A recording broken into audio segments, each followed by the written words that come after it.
किस तरीके से नाराजगी अभी भी बरकरार है आप लोगों की सरकार के खिलाफ? नाराजगी नहीं है, अब सरकार से समय आ गया गिव एंड टेक का। यूजीसी के रूप में जो काला कानून सरकार लेकर आई है वो किसी भी तरीके से एक्सेप्टेबल नहीं है। जब हिंदू धर्म खतरे में था, सनातन धर्म खतरे में था, तो अल्प आयु में शंकराचार्य जी ने पूरे देश को भ्रमण करके पुनः इस धर्म को स्थापित करने का काम किया है। ब्रजेश पाठक ने जिस तरीके से बटुकों का सम्मान किया है उससे ब्राह्मण समाज संतुष्ट नहीं है। ब्रजेश पाठक जी उप मुख्यमंत्री बटुकों का सम्मान, उस बटुक का सम्मान जो उनके लखनऊ के आसपास में रहते हैं उसको न करके अगर वो डिप्टी सीएम थे तो वो चले जाते उन बटुकों के पास जिनके पेटों में लात मारी गई है, जिनके शिखा उखाड़े गए हैं, उनका सम्मान करते, उनको अधिकार दिलाते, उनकी लड़ाई लड़ते, तो मैं जानता कि वो डिप्टी सीएम सही काम कर रहे हैं। अब ब्राह्मण केवल जो ब्राह्मण हित की बात करेगा हम उन्हीं के साथ खड़े होंगे। देखिए, सरकार तो ला चुकी है, एक्ट अपनी तरफ से कानून बना चुकी है, साची महाराज जैसे सांसद है समर्थन भी कर रहे हैं, तो क्या करेंगे आप लोग? सरकार समय रहते नहीं चाहती है तो हम उग्र आंदोलन के लिए भी आगे जाएंगे। मैं तो एक लाइन कहना चाहता हूँ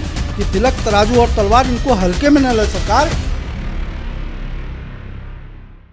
यूपी की सियासत में ब्राह्मण समाज लगातार केंद्र बना हुआ है, चाहे ब्राह्मण विधायकों की बैठक पर नाराजगी हो भारतीय जनता पार्टी की या यूजीसी पर भड़का ब्राह्मणों का आक्रोश हो, लगातार आक्रोश ब्राह्मण समाज का देखने को मिल रहा है। तो इसी पर बातचीत करने के लिए परशुराम सेना के राष्ट्रीय अध्यक्ष हमारे साथ हैं, विमल तिवारी जी। किस तरीके से नाराजगी अभी भी बरकरार है आप लोगों की सरकार के खिलाफ? देखिए, सरकार ने अभी तक कुछ किया नहीं कि नाराजगी बरकरार की रहने बात नहीं है।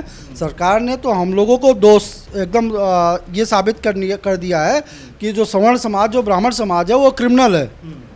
ठीक है, तो नाराजगी नहीं है।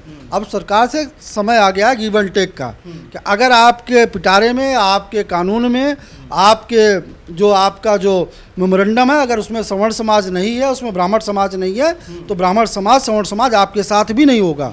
क्योंकि इस देश के अंदर अभी बजट पेश हुआ जिसमें सबके लिए है संसाधन, अल्पसंख्यक को, अनुसूचित जनजाति को, सबके लिए बजट में प्रावधान है, सवर्णों के लिए कोई प्रावधान नहीं है।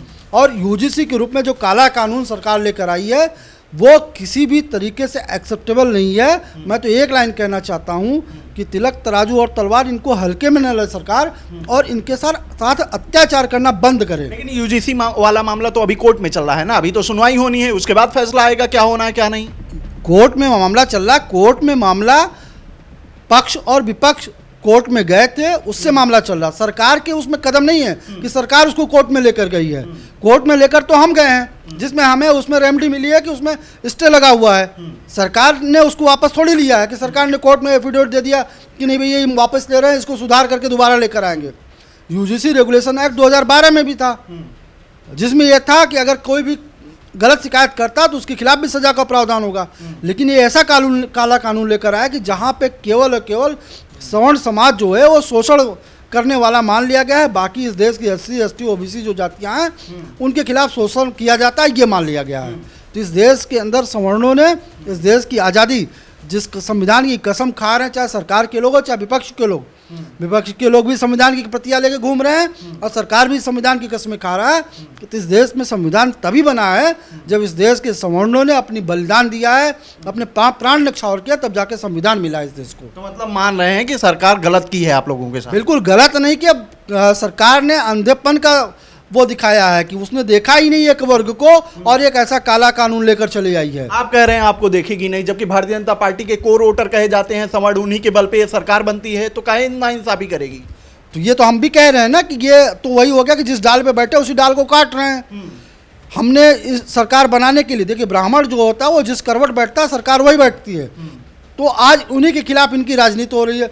इस देश में SC, ST एक्ट को सुप्रीम कोर्ट ने खत्म किया था, इस देश की सरकार लेकर आई वापस, उसको वीटो पावर के साथ सदन में फिर से पास कराया, और उससे पेट इनका नहीं भरा तो उन्होंने यूजीसी जैसा हमारे बच्चों के भविष्य जो स्कूल कॉलेज में जाएंगे वो डर के घूमेंगे, इस बात के लिए घूमेंगे कि भैया अगर हम अगले को कुछ कहेंगे तो अगला हमारे खिलाफ कार्रवाई करेगा, हमको सजा मिल जाएगी, हम स्कूल कॉलेज से बाहर कर दिए जाएंगे।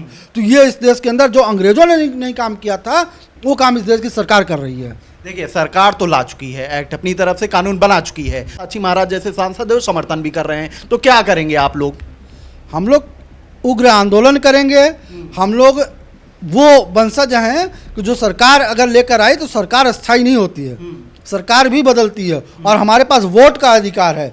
अगर ब्राह्मण वोटर की कम है और मोटिवेटर ज़्यादा है, वो सड़कों पे खड़े होकर के सरकारें गिराता और बनाता है। ठीक है, तो ये इस भ्रम में न रहे कि अब ब्राह्मण किसी भी लोक लुभावन वादे में आएगा। अब ब्राह्मण केवल जो ब्राह्मण हित की बात करेगा, हम उन्हीं के साथ खड़े होंगे। और पहली बात तो ये है कि ये यूजीसी किसी भी कीमत पे एक्सेप्टेबल नहीं है। 19 मार्च को डेट लगी है, अगर सरकार की तरफ से वापस नहीं लिया जाता या कोर्ट की तरफ से पूर्ण स्थायी नहीं होता, अगर कोर्ट भी इसमें कुछ करती है तो सरकार का कोई रोल नहीं होगा उसमें, फिर भी सरकार के साथ हिसाब लिया जाएगा। लेकिन अगर सरकार इसमें वापस नहीं लेकर जाती, इसमें संशोधन नहीं करती है, पुनः दूसरे तरीके से लेकर नहीं आती है, तो ब्राह्मण समाज देश का वो अब जाग चुका है। अब इनको बहकावे में नहीं लाया जा सकता। ब्राह्मण, इस देश का हर कोने का ब्राह्मण आज जागा हुआ है और अपने अधिकारों के लिए, अपने बच्चों के भविष्य के लिए वो सड़कों पे खड़ा हो जाएगा। आप सरकार गिराने की बात कर रहे हैं और जो सरकार में बैठे सवर्ण समाज के नेता विधायक मंत्री हैं वो कुछ चुप्पी साधे हुए हैं, तो कैसे गिरेगी सरकार? देखिए, मैं एक बात कहना चाहता हूँ कि जब महाभारत का युद्ध हो रहा था तो महाभारत के युद्ध में कर्ण, द्रोण और भीष्म ये तीनों महारथी थे, जिनको एक कहा जाता था कि कोई इनको हरा नहीं सकता, कोई इनको पराजित नहीं किया सकता। लेकिन इन्होंने अधर्म किया था, अधर्म को देखा था और आपने उनका हश्र देखा था कि तीनों के तीनों मारे गए थे। तो इस अधर्म को जो देख करके, चाहे वो सवर्ण सांसद हों चाहे जो भी हों, तो उनका भी हिसाब किताब सबका होगा।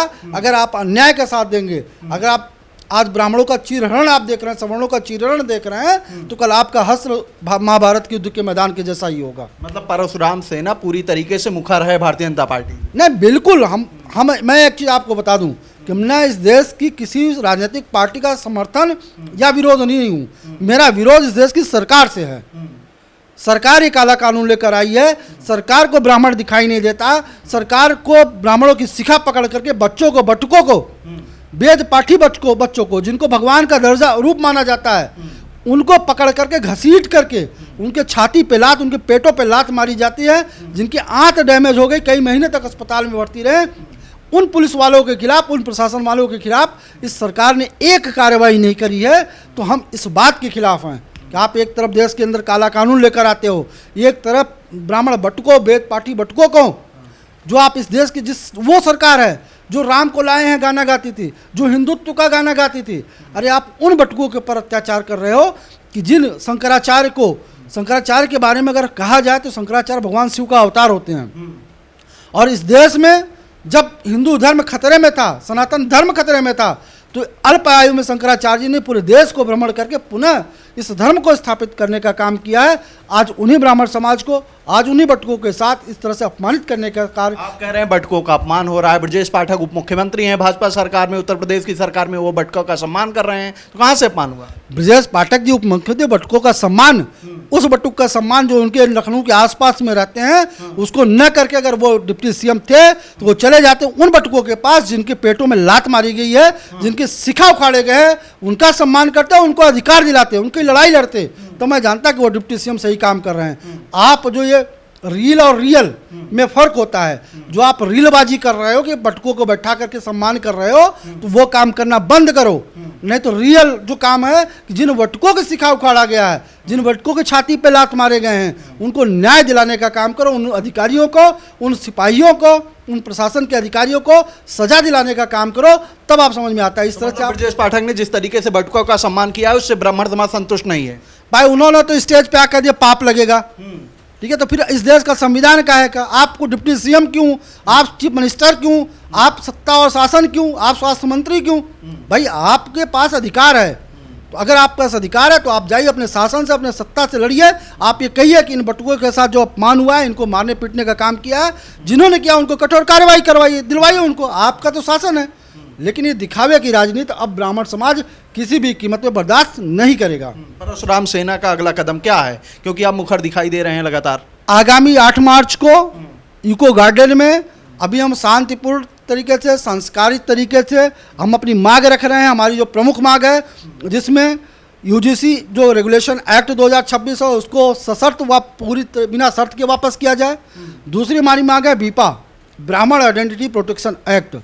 इस देश के अंदर एक प्रचलन चला हुआ है, हर किसी को ब्राह्मण दिखाई देता है, हर किसी को ब्राह्मण बहन बेटी दिखाई देता है। कोई कहता है कि ब्राह्मण की बेटी जब तक हमारे साथ शादी नहीं कर लेगी, ब्राह्मण की बेटी के साथ हम संबंध नहीं बना लेंगे तब तक।